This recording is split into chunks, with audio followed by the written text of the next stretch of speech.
Sveika bažnyčia. Štai ir prasidėjo gruodžio mėnesis, atėjo žiema. Standartiškai mums tai yra šventinis laikotarpis.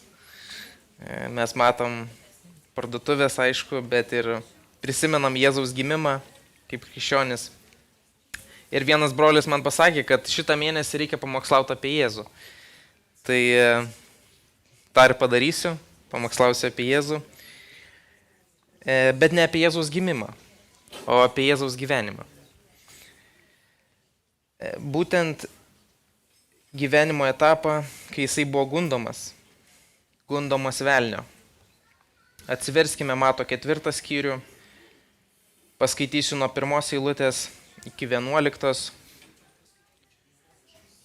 Mato 4 skyrius, nuo 1 iki 11 eilutės.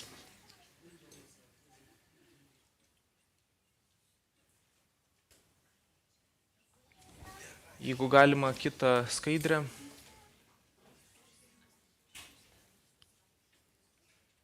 Pultelis šiandien neveikia, tai... čia turėtų būti Jėzaus gundymas. Taip. Gerai, kad pastebėjot. Raidę praleidau. Reiškia, kreipia dėmesį, tai skaitykite toliau. Jeigu galima kitą skaidrę. Mato 4 skyrius nuo 1 eilutės. Tuomet Jėzus buvo dvasios nuvestas į dykumą, kad būtų velnio gundomas. Išpasninkavęs 40 dienų ir 40 naktų, jis buvo alkanas. Prie jo prisiartino gundytojas ir tarė: jei tu Dievo sūnus, liepk, kad šie akmenys pavirstų duona. Bet Jėzus atsakė: parašyta, žmogus gyvens ne viena duona, bet kiekvienu žodžiu išeinančiu iš Dievo lūpų. Tada velnias paėmė jį į šventąjį miestą, čia yra Jeruzalė tarp kitko, pastatė ant šventyklos šelmens ir tarė jam: jei tu Dievo sūnus, pulk žemyn, nes parašyta, jis lieps savo angelams globoti tave ir jie nešios tave ant rankų, kad neužsigautum kojos į akmenį. Jėzus jam atsakė: taip pat parašyta, negundyk viešpaties savo Dievo. Velnias vėl paėmė jį į labai aukštą kalną ir rodydamas viso pasaulio karalystės bei jų šlovę, tarė jam: visą tai aš tau atiduosiu, jei parpuolęs pagarbinsi mane. Tada Jėzus jam atsakė: eik šalin nuo manęs, šėtone, nes parašyta, viešpatį savo Dievą tegarbink ir jam vienam tetarnauk. Tuomet velnias nuo jo atsitraukė. Ir štai angelai prisiartino ir jam tarnavo. Miela bažnyčia, jūs ką tik išgirdot apie pačią svarbiausią kovą, kuri kažkada įvyko šitoj žemėje. Galbūt net ne šitoj žemėje, o visoje visatoje. Norėčiau, kad šventoji dvasia mums apreikštų ir mes prisimintume šitą kovą per visą savo gyvenimą. Pasimelskime. Brangus mūsų tėve, apreišk mums šitų žodžių reikšmę per šventąją dvasią. Padėk suprasti šitos ištraukos svarbą, įsiminti šią kovą, kurią kovojo Jėzus Kristus. Ir prisiminti, kad per jo pergalę mes turime išgelbėjimą. Kristau, tu nugyvenai tobulą gyvenimą ir numirei už mano nuodėmes. Ačiū tau už tai. Kalbėk mums į širdis ir į protus. Jėzaus vardu. Amen. Mes skaitom Bibliją, jau galima kitą skaidrę, kaip reikia melstis. Klausimas: viešpatie, kaip man melstis? Ir mes žinom, kad antroji iš tos eilutės daly mums sako: ir nevesk mūsų į pagundymą, bet gelbėk mūsų nuo pikto. Gyvenime būna išbandymai. Prisiminkime Abraomo išbandymą. Jis buvo išbandomas siunčiant, jis turėjo paaukoti savo sūnų, Izaoką. Ir šitą išbandymą jis praėjo nepriekaištingai. Taip pat skaitom, kaip šėtonas sako Dievui: išbandyk Jobą. Paliesk jo sveikatą ir jisai suklups. Bet Jobas pereina išbandymus. Ir nuo pat Ievos ir Adomo laikų nebuvo tokių sunkių išbandymų, kaip Jėzui teko jo tarnystės pradžioj. Šito ištrauko, kurią mes skaitom, tai buvo jo tarnystės pati pradžia. Jis buvo gundomas 40 dienų pagal Luko evangeliją. Mato evangelijoje tas neužfiksuota, bet tas 40 dienų jisai taip pat buvo gundomas, jis nieko nevalgė. Ir tuomet, kad būtų dar sunkiau, jam tenka 3 didžiuliai išbandymai. Pažiūrėkime, Jėzų į dykumą nuveda šventoji dvasia. Ne šėtonas, bet šventoji dvasia. Tam, kad šėtonas gundytų Jėzų. Toks buvo Dievo planas. Jėzus turi įrodyti, kad jis yra tobulas, atėjęs įvykdyti tėvo valią, kartu esantis pilnai žmogus, su jausmais, su kūnu. O velnias yra gundymų meistras. Jis yra, sakyčiau, gundymų tėvas. Kas sugeba gundyti, tai tikrai šėtonas. Jis yra melo ir apgaulės tėvas. Jis pats geriausias apgavikas. Jeigu jūs žmogum galit patikėti, tai patikėkit, šėtonas gali žymiai labiau įtikinamai kalbėti. Ir šitiems pagundimams šėtonas labai gerai pasiruošė. Jisai gerai pažino Kristų. Ilgą laiką jisai pažino Kristų. Jisai taip pat yra geriausias teologas. Mes skaitom iš to ištraukui, kad šėtonas cituoja Bibliją. Ir pirma eilutė. Tuomet Jėzus buvo dvasios nuvestas į dykumą, kad būtų velnio gundomas. Mes matom, kad vos tik Jėzus pasikrikštyje, šventoji dvasia jį nuveda į dykumą. Į ne bet kokią dykumą, į Judėjos dykumą.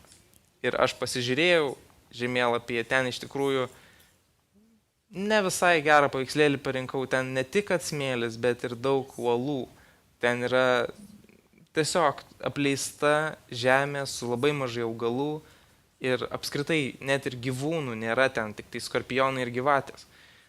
Tai aš įsivaizduoju, ant kiek yra sudėtinga ten būti ir ne tik kad būti, bet dar ir nieko nevalgyti. Jokių augalų, tik smėlis, akmenis ir visiškai nieko nevalgyti. Antra eilutė, Robertui galima. Išpasninkavęs 40 dienų ir 40 naktų, jis buvo alkanas.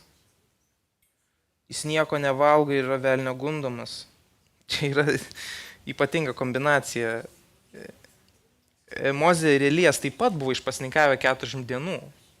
Mes skaitom Biblijai ir galima gretinti Mozė išėjimo knygui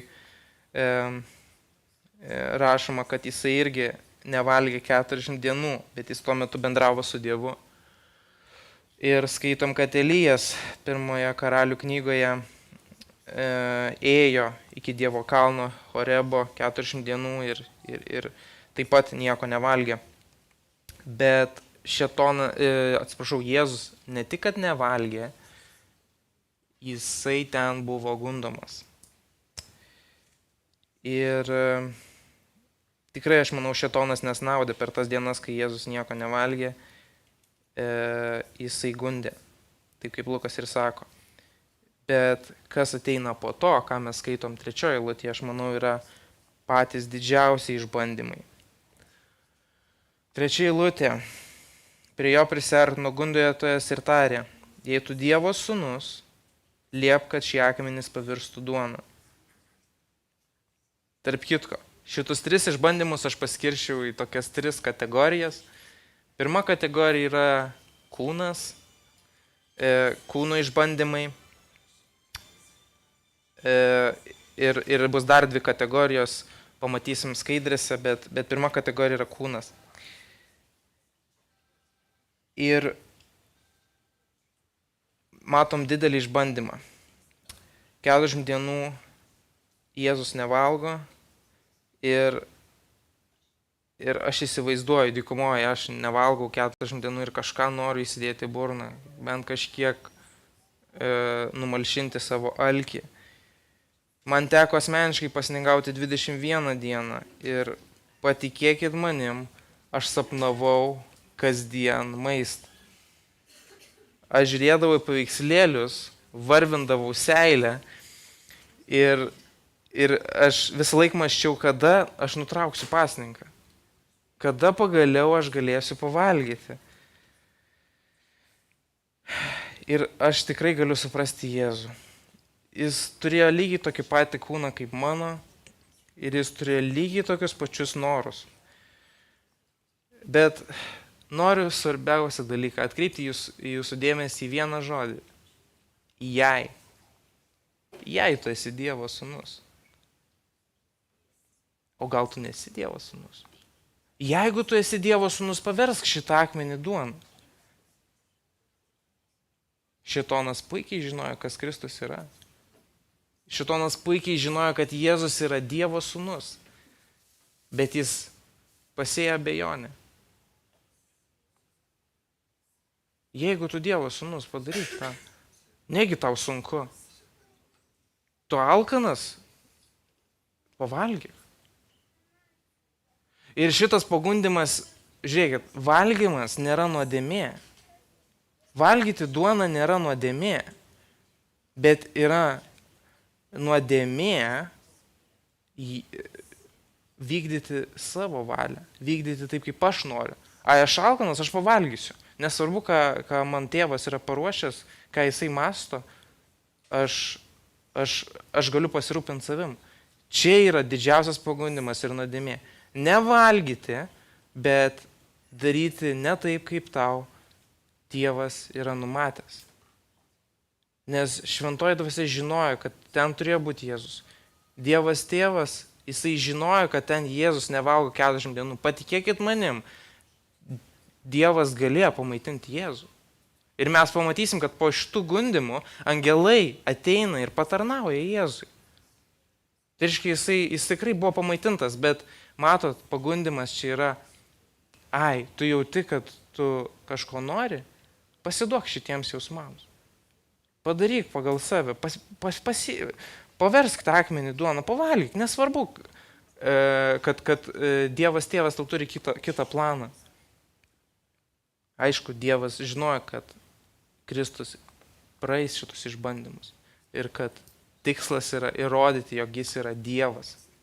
Jis nėra žmogus, kuris pasiduotų šitiems išbandymams. Bet esmė yra pati kova. Šitas pagundimas. Žiūrėk, tu labai alkanas. Pala, ar tu tikrai Dievo sūnus? Paversk šitą akmenį duoną. Šėtonas nuolatos sėja į mūsų širdį abejonę. Jisai sukelia abejonių dėl Dievo, sukelia abejonių dėl Dievo gerumo, dėl Dievo įsakymų, dėl dvasinių tiesų, dėl autoriteto. Ir tuomet labai lengvai sugriauna žmogaus apsaugą. Jis apgauna mažais šnabždesiais. Tiesiog, ar tikrai? Pradedu abejoti Dievo meilę. Pradedu abejoti dėl Dievo visagalystės, dėl Dievo visažinystės, dėl jo apreiškimo, kuris mums duotas. Ar Dievas tikrai manim rūpinasi? Kodėl aš čia 40 dienų paliktas? Galbūt abejonė dėl išgelbėjimo. Ar aš tikrai esu Dievo vaikas? Nuolatos tie žodeliai. O jeigu? Ar tikrai? Ir tai pripildo mūsų sielą baimės, susimaišymo.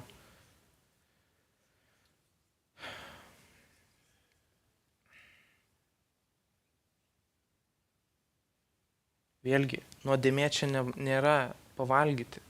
Nuodėmė yra nepaisyti Dievo valios ir nepasitikėti Dievu. Čia yra didžiausias išbandymas.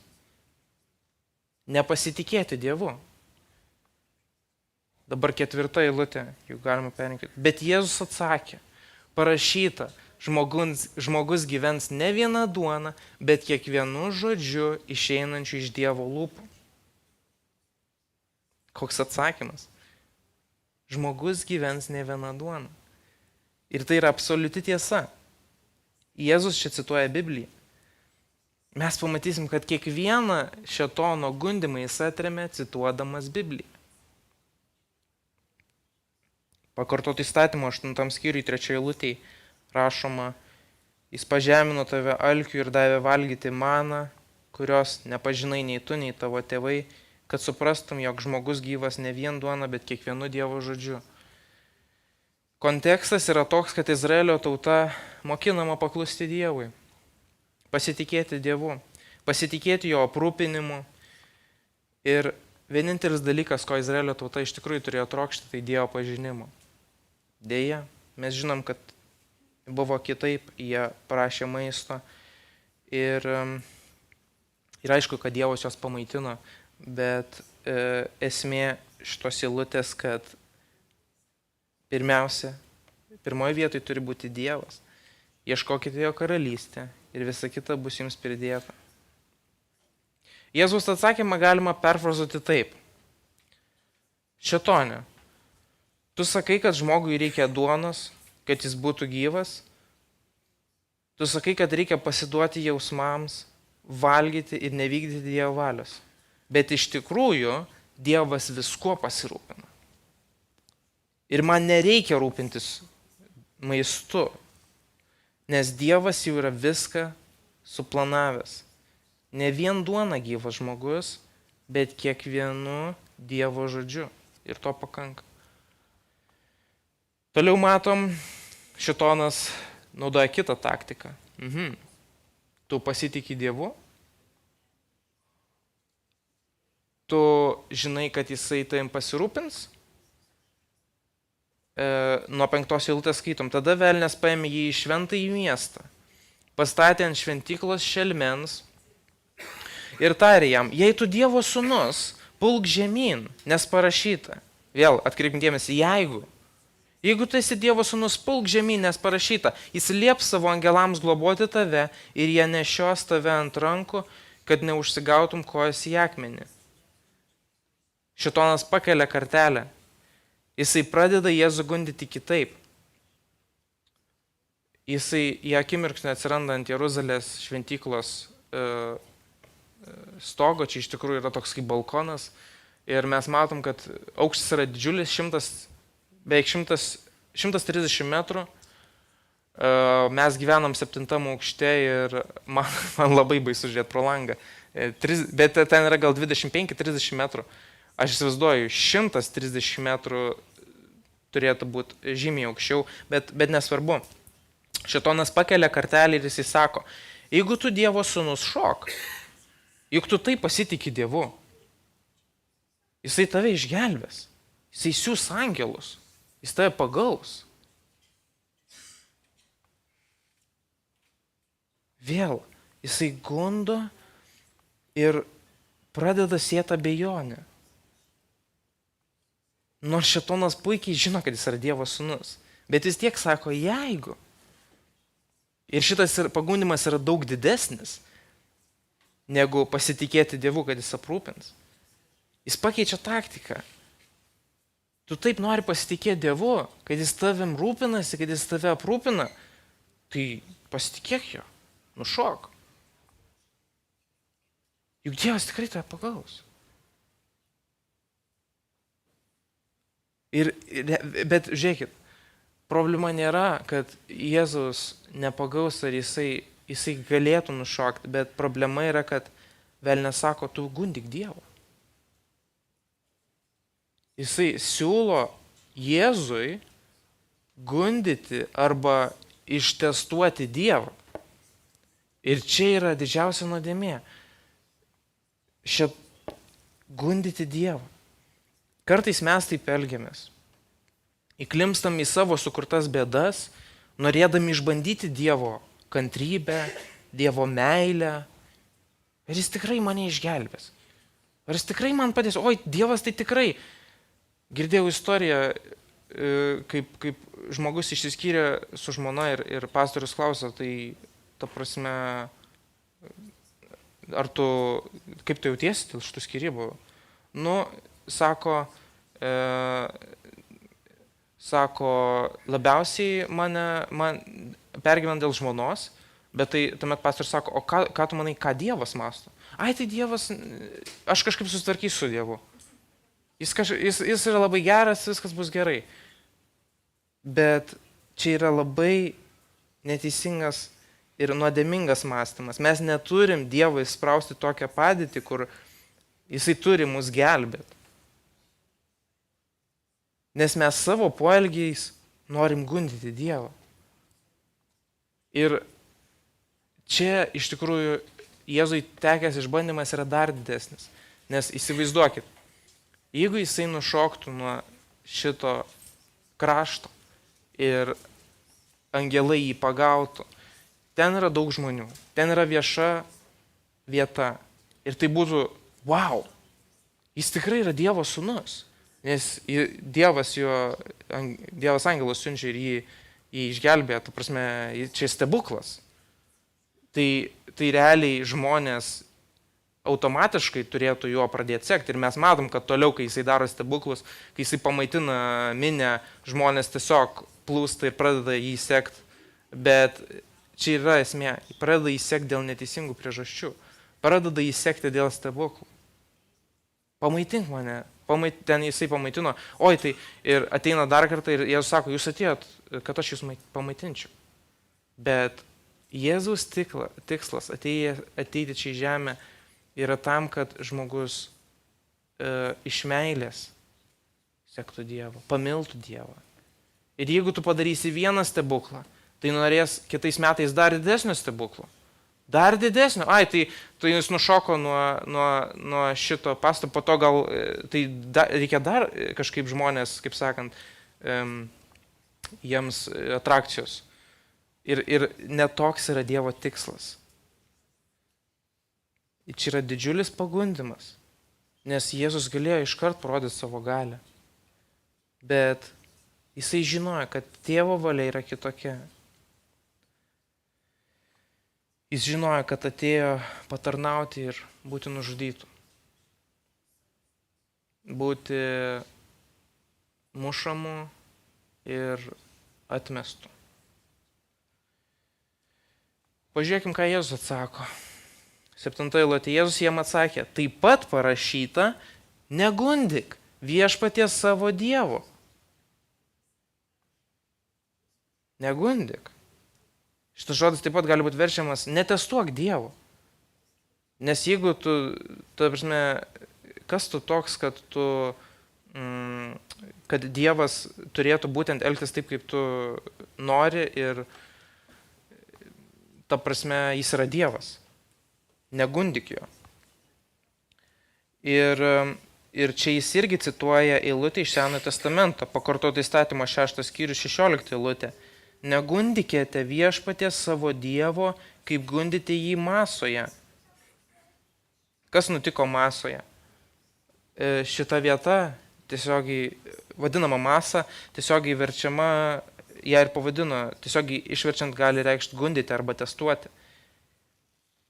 Tuo metu Dievas išvadavo žydus iš Egipto vergijos ir tuomet Dievas sako keliauti link pažadėtos žemės, bet tauta sugalvojo išbandyti Dievą. Gundyti Dievą ir prašyti jo valgyti. Būtent šito ištraukui. Jie pradeda priekaištauti Dievui ir įsakinėti, kad jiems duotų maisto. Ten turėjome svogūnų, o dabar ką mes valgysim? Egipte buvo žymiai geriau, mus pamaitino. Nesvarbu, kad jie kentė didžiulę vergystę ir buvo vergai. Dieve, duok mums maisto. Ir kilo chaosas, Mozė nežinojo, ką daryti, kreipėsi į Dievą ir Dievas dėl Izraelio užkėdintų širdžių juos priverčia klajoti 40 metų po dykumą. Bet vis tiek tuo metu Dievas jiems duoda vandens ir maisto. Galbūt ir tu šiandien gundai Dievą.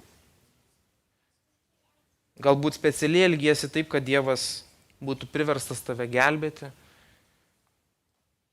Galbūt mintimis murmi, kaltini Dievą dėl savo šiandienos situacijų.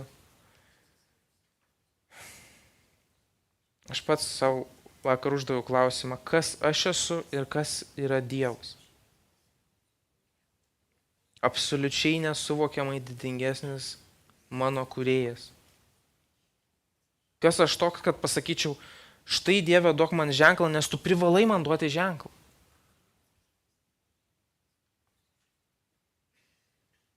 Va štai aš pasielgsiu prieš tavo žodį, prieš tai, ką tu man sakai, bet tu vis tiek mane juk išgelbėsi. Jeigu kažkas man nutiks. Kaip tai yra priešinga Kristui? Kristaus tobulas paklusnumas tėvui yra tiesiog stulbinantis. Jo misija ateiti, patarnauti, būti sumuštam ir nužudytam. Nes toks ir išgelbėjimo planas. Ir jis to laikosi. Nestebuklingas nusileidimas ar kiti neįtikėtini reiškiniai. Ne taip, Jėzus atėjo gelbėti. Ir tai yra išdidumas. Tai yra antra kategorija pagundimų. Išdidumas. Mes pastatom save aukščiau už Dievą. Taip ir taip Dievas turi pasielgti, nes aš taip sugalvojau.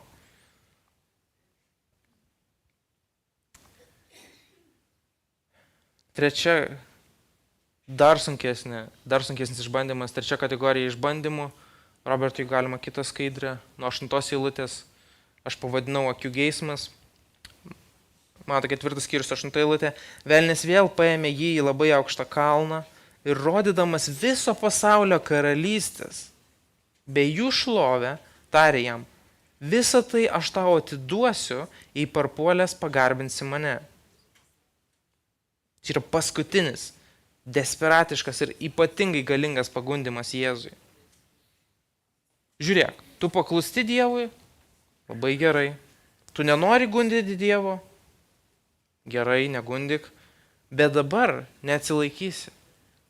Dievas tau pažadėjo visas tautas. Dievas tau pažadėjo viso pasaulio karalystės, taip?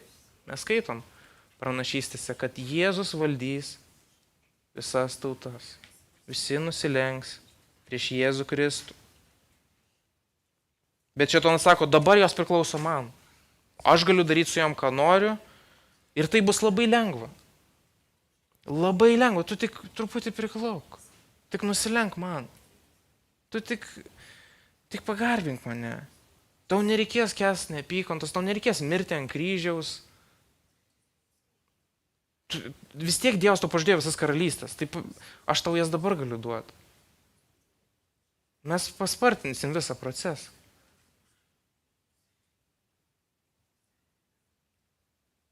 Man priklauso visos tautos. Tu tik pagarbink mane. Tau nereikės kentėti. Koks tai pagundimas.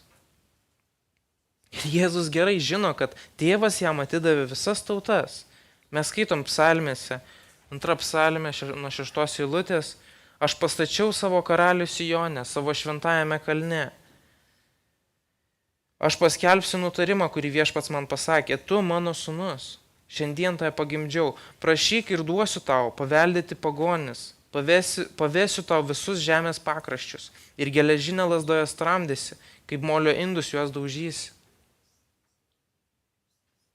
Jėzus gerai žino, kad jisai karaliaus. Skamba neblogai, bent jau man. Kodėlgi ne? Man nereikės mirti, nereikės to ilgo proceso. Bet ką atsako Jėzus? Tada Jėzus jam atsakė, eik šalin nuo manęs šėtone, nes parašyta, viešpatį savo Dievą te garbink ir jam vienam te tarnauk. Aš klausysiu vieno tėvo ir jam te tarnausiu. Atstok nuo manęs šėtone. Aš tavęs neklausysiu. Kad ir kaip nuostabiai skambėtų, gauti viską, iš karto, be pastangų, kad ir kaip viliotų, nevykdyti Dievo planą. aš vis tiek klausysiu tik Dievo tėvo ir vykdysiu tik jo valią. Tarnausiu tik jam, ne tau. Bet užduosiu klausimą tau šiandien, kam tu tarnauji? Galbūt šiandien šėtonas tau siūlo akių geismą. Galbūt esi pasiruošęs truputį priklupti šėtonui. Dėl gerbuvio, dėl garbės, dėl pripažinimo, dėl turto, mašinos, galbūt namo. Juk nieko tokio. Truputį jam nusilenksiu. Truputį nusidėsiu. Tik truputį aš nevykdysiu, ką man sako Dievas. Juk čia nieko tokio. Juk taip daug greičiau, daug lengviau. Kokius pagundimus tau šėtonas kužda jausi? Nes jis žino geriausiai, ko tu nori. Ką jis tau pažadėjo.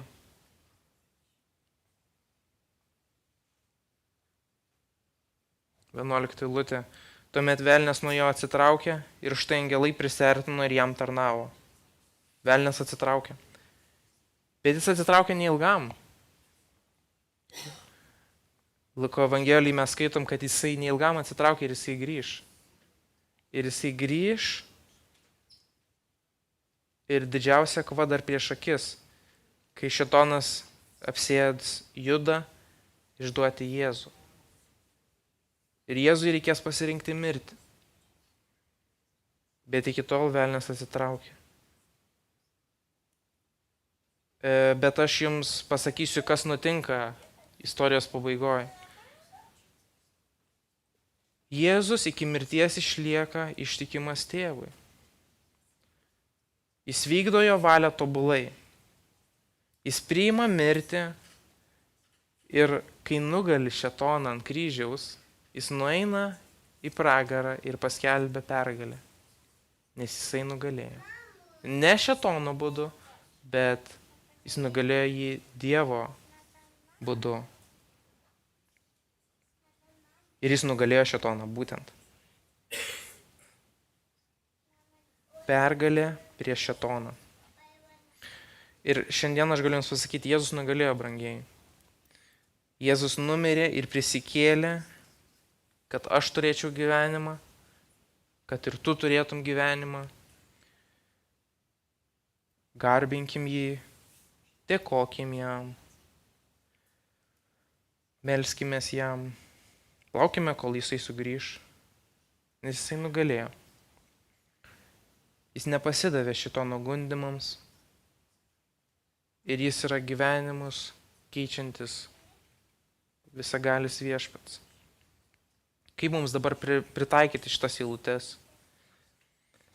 Pirmas klausimas paprastas, jau klausiau, kokiais būdais tave šėtonas gundo. Nes aš žinau, kad jis yra kaip riaumojantis liūtas, kuris pastoviai slankioja, tykoja, bando tave nugriebti. Įsivardink savo sritis, kurios tau yra sunkiausios. Man asmeniškai yra sunku kovoti su kūniškom pagundom. Neretai suklumpu, persivalgau kartais, bet taip pat šėtonas pakiša man ir akių geismą. Vakar su brangiu broliu Ivanu dalinausi, mes dabar dar visi įsirenginėjom butą, norisi patogiai įsirengti, trūksta kriauklės, kaitlentės, indaplovės, kitų būtinių prietaisų, norisi ir televizoriaus. Bet mano pagundimas yra toks, o ar tikrai Dievas aprūpins? O ar tikrai aš turėsiu lėšų? O kaip gerai yra turėti televizorių, kaip gerai yra turėti džiovyklę. Aš nesakau, čia yra paprasti dalykai, bet man per tai ateina gundimai. Mąstyk apie tai, susikoncentruok į tai. Kaip tos mintis, kaip tai gauti. Aš nebūsiu laimingas, kol to ar to neturėsiu. Tokios mintis mane puola pastaruoju metu. Bet dabar pats savo pritaikau šitą pamokslą. Viešpatį Dievą garbink ir jam vienam tą tarnauk. Kam aš tarnauju? Dėl ko aš labiausiai pergyvenu?